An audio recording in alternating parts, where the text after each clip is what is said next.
네, 올해도 어김없이 추석은 다가오고 있습니다. 물론 코로나19로 인하여 작년에 이어 올해도 마음 놓고 부모님, 일가 친척, 친구들을 볼 수는 없겠지만 그래도 몸은 떨어져 있어도 마음만은 가까이 하는 그런 풍요로운 추석이 되었으면 참 좋겠습니다.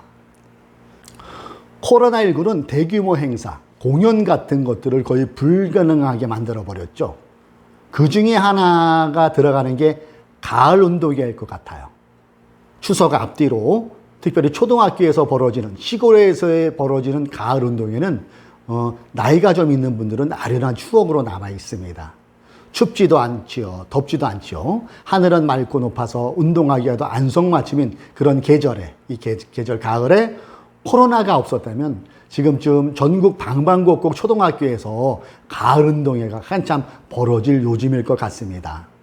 50대 중반인 저에게도 어린 시절의 운동회는 아련한 추억으로 남아 있습니다.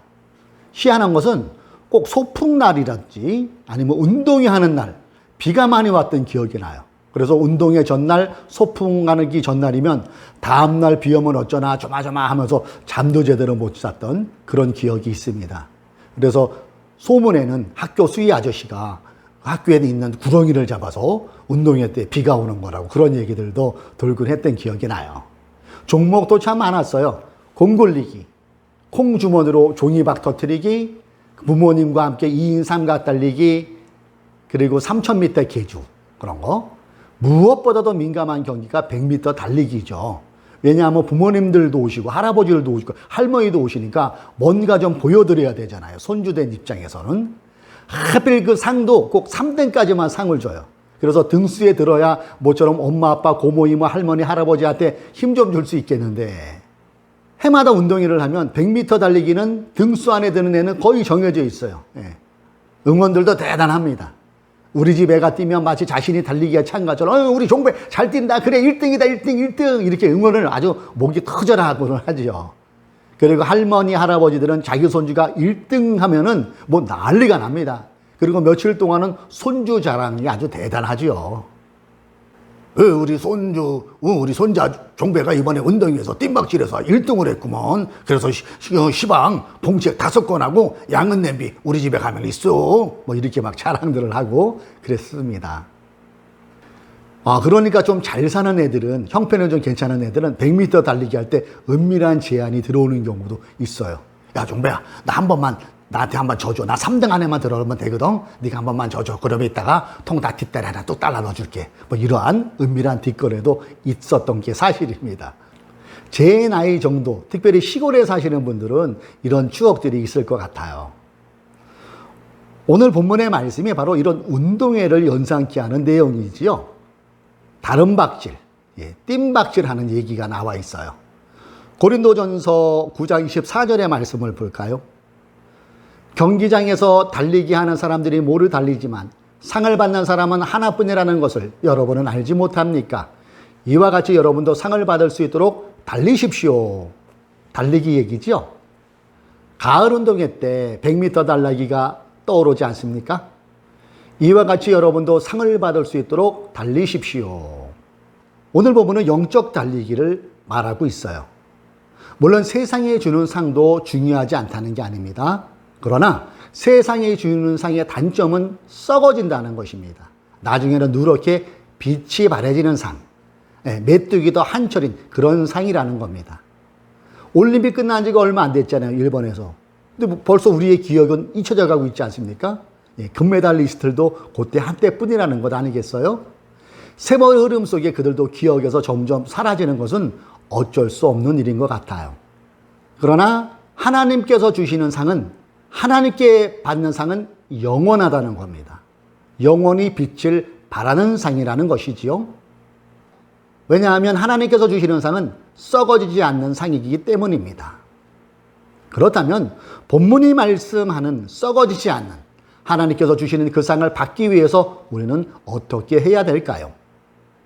우리가 본문의 말씀을 가만히 읽어보면 그 해답이 절제에 있다고 말씀하고 있어요. 절제.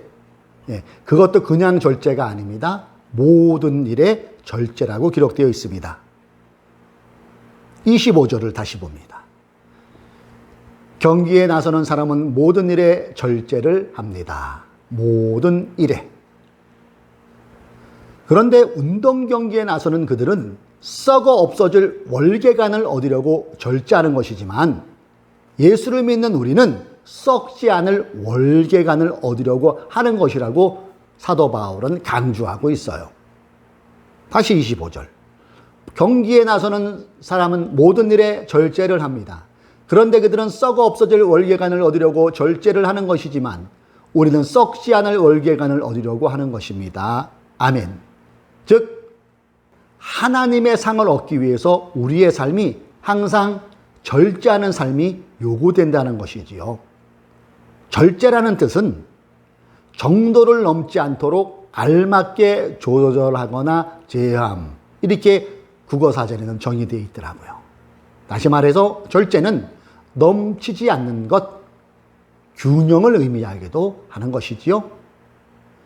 그래서 이 절제를 가지고 인생의 달리기를 할 때 우리는 하나님께서 주시는 상을 받을 수 있다고 바울은 말하고 있는 것입니다.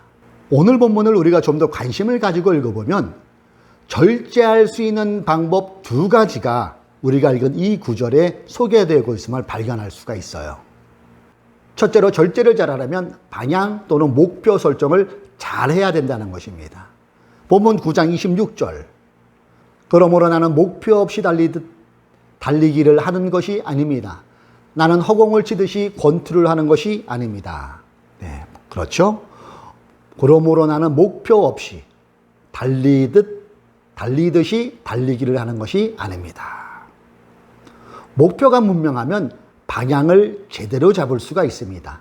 반대로 목표가 분명하지 않으면 방향도 흐트러지고 방향을 제대로 잡을 수 없다는 것이지요.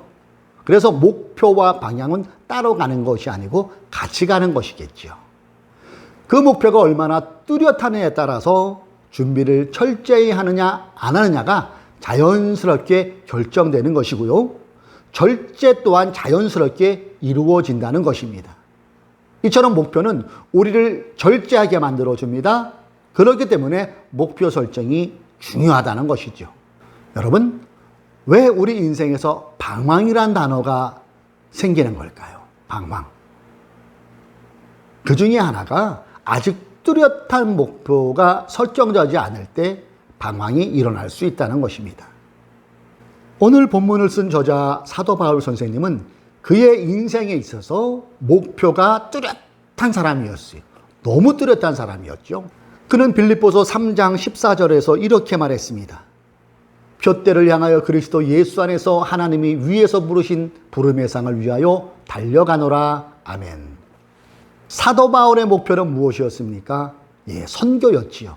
이방 나라에 가서 예수 그리스도의 복음을 증거하는 것이 그의 최종 목표고 그가 나아가는 방향이었어요.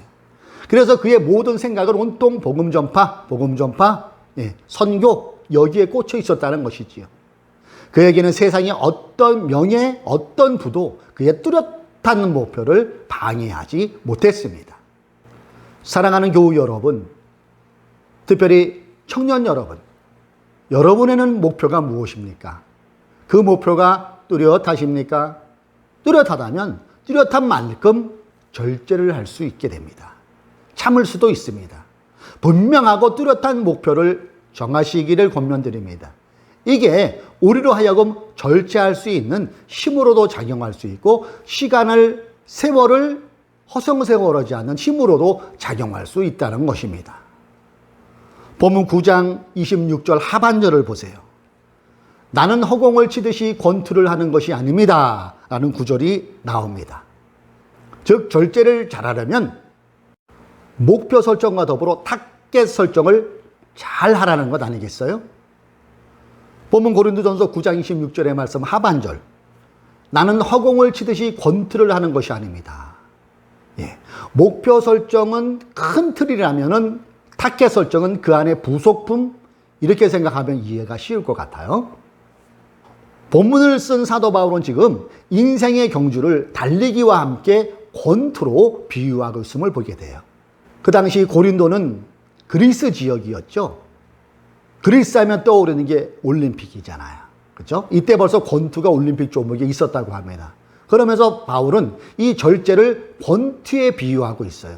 그래서 권투 선수가 상대편 선수와 경기를 할 때는 허공을 치는 게 아니라 정확한 타격 대상을 놓고 해야 한다고 말하고 있는 겁니다. 이것을 오늘을 살아가는 우리의 삶에 적용하면 어떻게 적용할 수 있을까요? 네, 우리가 그저 하루하루를 별 생각 없이 하루에 주어지는 24시간을 무의미하게 보낸다면 그것은 마치 권투 선수가 상대방을 가격하지 않고 허공에다가 막 주먹질을 안 하는 거랑 똑같다는 것 아니겠어요?